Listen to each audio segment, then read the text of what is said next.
Hey guys, I'm walking my friend's dog. Say hi, Luna. All right, she's on the hunt. She's on the prowl. I'm calling, checking in with you guys. We're going to talk about the importance of our actions and listening to what our actions are saying. So our actions speak to what is important to us.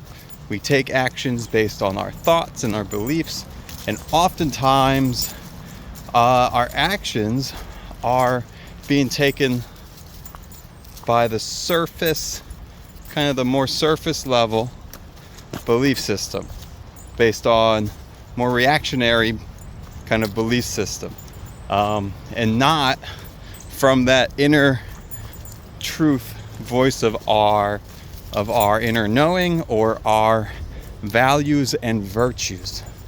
I really love this in Stoicism.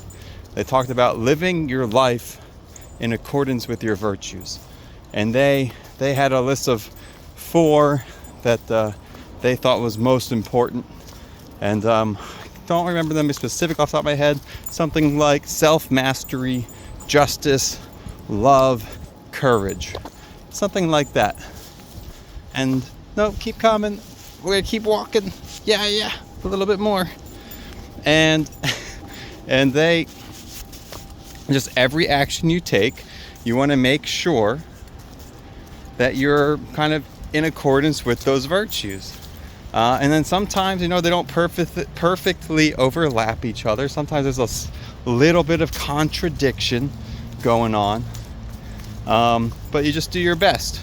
And so there's an actual kind of journaling practice of, get your top 4 or 5 virtues that you think are most important to you, that you want to live by.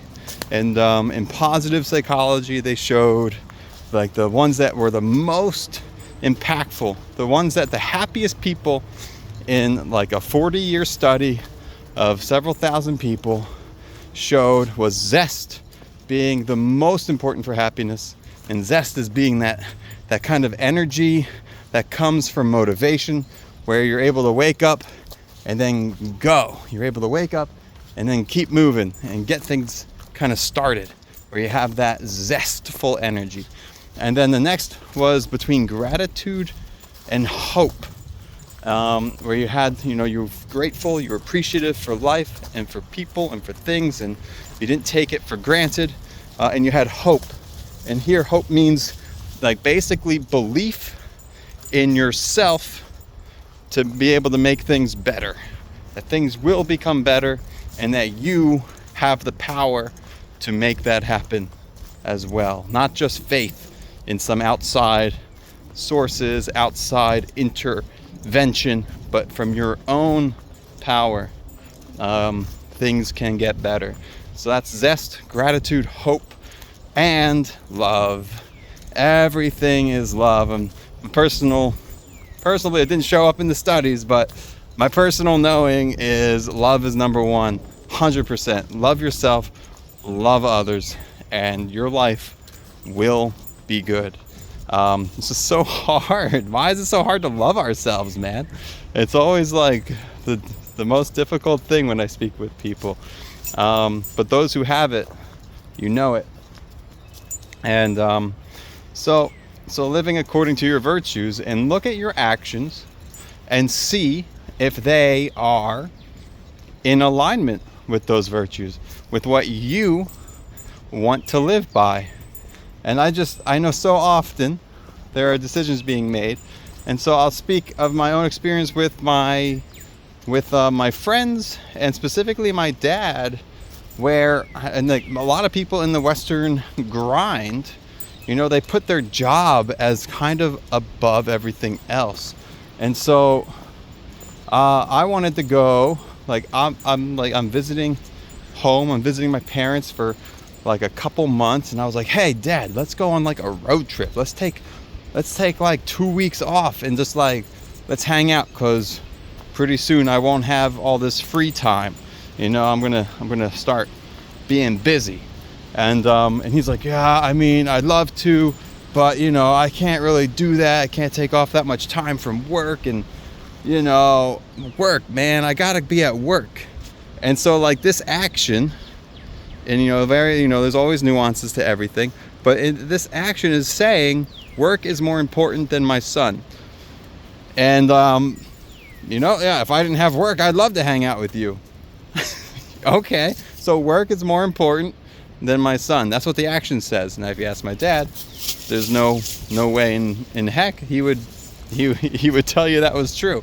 But that's what his actions are saying. And I know sometimes like we can't really get out of work, but he could. It's just like there's the, you know, it's just he'll have to talk to his boss, and he'll have to, you know, maybe do some work while traveling. But there's a way to make it happen, and if he really like listened to his virtues, he would make that happen. So in that story, I actually did mention this kind of thing to my dad, and he decided that he agrees. Like, hey, you know what?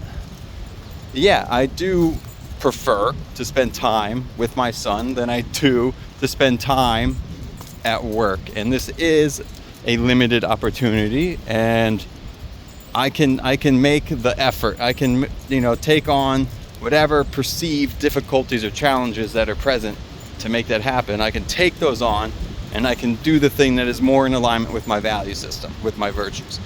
And so we did that a couple of years ago. Great time. And that was just really cool that, you know, when you look at your actions, you can then choose if you agree with them. You can look at what they say and then see if you agree with them, and then, you know, modify if you want to. My own experience, it was very small, very minor. It was yeah, go ahead. Whee. Wait, hold on, wait, stop. You're all tangled up. Wait, lift up this leg. There you go. Wait, okay. Well, she's fine. So, whoops.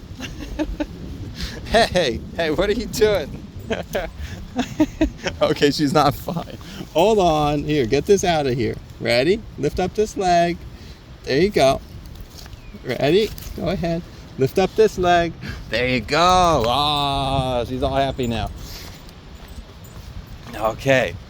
So, I was visiting a friend, and I haven't seen that friend for a couple of years, and I was gonna go from seeing him to seeing another friend, and for whatever reasons we couldn't make it so that we would all be together.